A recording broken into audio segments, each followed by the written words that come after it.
right, good morning. Time for another morning report. Excuse me, try to keep this brief and quick. Big story broken by the Washington Post that President Trump allegedly has shared classified intelligence information with the Russians relating to ISIS. The White House has pushed back on that. There looks like there'll be a lot of he said, she said on this as more analysis is done as to whether or not this could possibly have happened.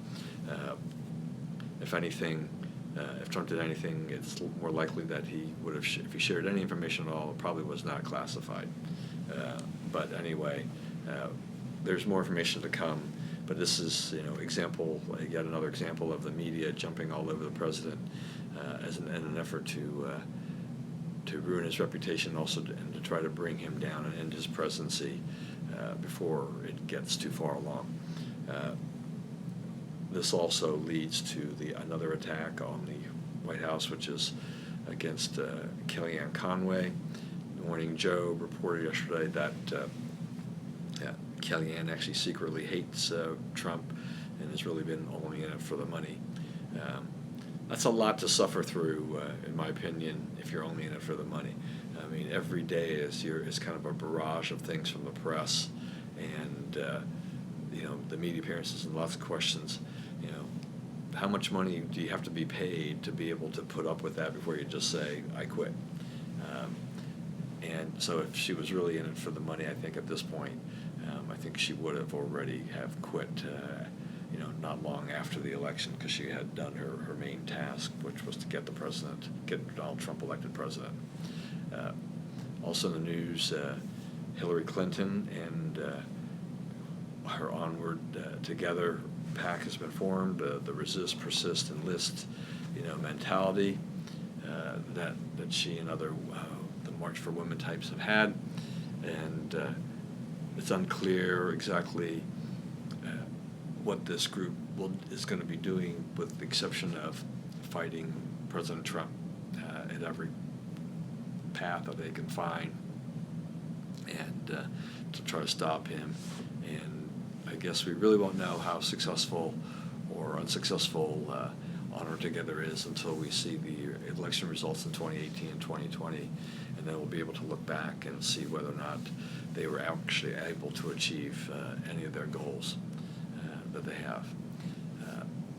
Also, still no word on an FBI director.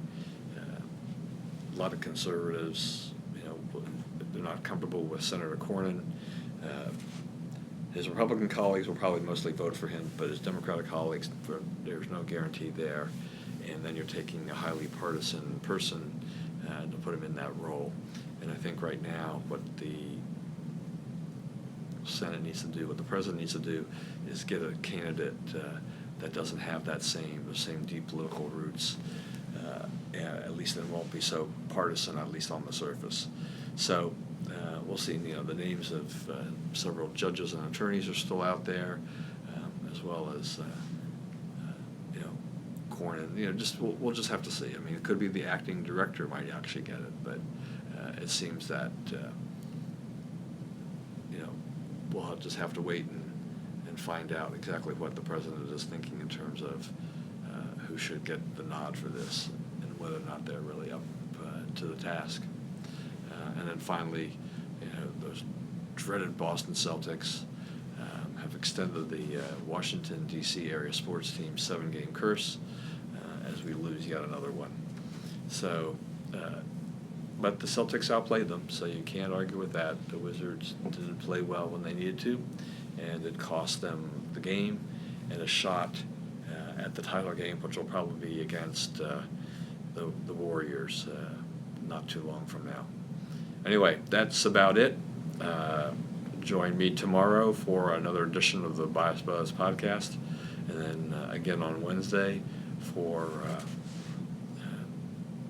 the podcast itself, and we'll have a morning report again tomorrow. So that's it. We'll see you then. Enjoy your day. Stay safe.